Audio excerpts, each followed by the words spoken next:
Hey everybody, I am going to show you this beautiful color layering moonlit sky stamp. It's so pretty and so spooky and perfect for Halloween, and you know that I love all things color layering. Now I wanted to show you how to get just a very simple rainbow watercolor. This is a real no-brainer way to create beautiful backgrounds with liquid watercolor. So I have a piece of Fabriano cold press watercolor paper here. It's pretty much all I use. And I'm going to be spraying both sides of this to keep it from curling while I apply the watercolor.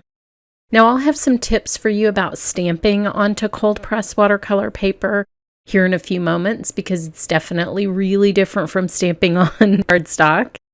And you have a few ways that you can really enhance the way stamped images look. The way you can remember the difference between cold press and hot press watercolor paper: cold press is rough, hot press is smooth, and the way that you remember it is hot press is like an iron, which is a tool in my house that I never use, but it has helped me remember the difference between hot press and cold press watercolor paper. Cold press stands up to a lot more water. It's pretty much all I use because I do a lot of traditional watercolor, but especially when you're doing a project like this with liquid watercolor and you're putting a lot of watercolor down on that surface and a lot of water, you'll want cold press just for the durability of the surface. So you can see how simple it is to get the rainbow colors to blend together here once the paper is already wet, and that is the key part. Make sure that your watercolor paper is wet. And then to finish the blending, I just turn the paper around and let those colors blend together. Be more bold with color than you think you should because it will dry a little bit lighter. That's true of all watercolor. I'm helping some of the dry spots with just a spritz of water that will encourage that capillary action of watercolor to do its magical thing and go towards the water and flow until it finds a dry spot. So I will set that little beauty aside to dry while we work on the color layering. Now, it's always good to have one of your pets inspect your supplies before you start working. They're much more thorough. They notice things that you won't notice. I just find it extremely helpful. So I have my little cat Maddie here on duty to get me started. Now I took my Circle Infinity dies and die cut that beautiful rainbow to get a little circle that really matches the shape of this color layering moonlit sky. So I will position the first stamp in my MISTI on top of this. And I'm going to ink it up in Unicorn pigment ink, and I'm going to stamp it several times. It will take a few times because you are working on that rough surface of the watercolor paper, but just be patient. That's the beauty of the MISTI, is you can get a perfectly stamped image every single time just by repetitive stamping. So that looks really nice, and I'll just heat set it.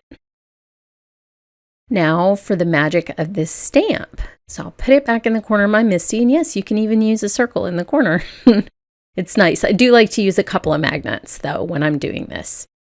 And you can see I changed my mind a couple of times about what colors I was going to use. I knew I was going to use the Hero Hues water reactive inks, but I thought I might use the purple or the fruit punch. And then I thought, you know what?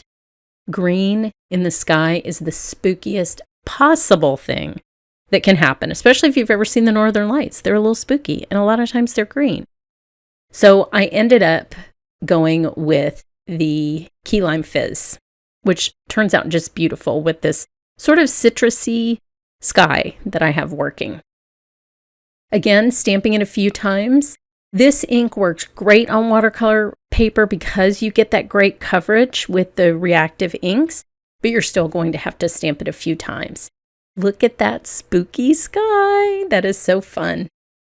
So I have one more spooky little Halloween image to add here, and that is going to be the little flock of bats from this set. We love our bats here in Austin, Texas. We have one of the largest bat colonies in North America.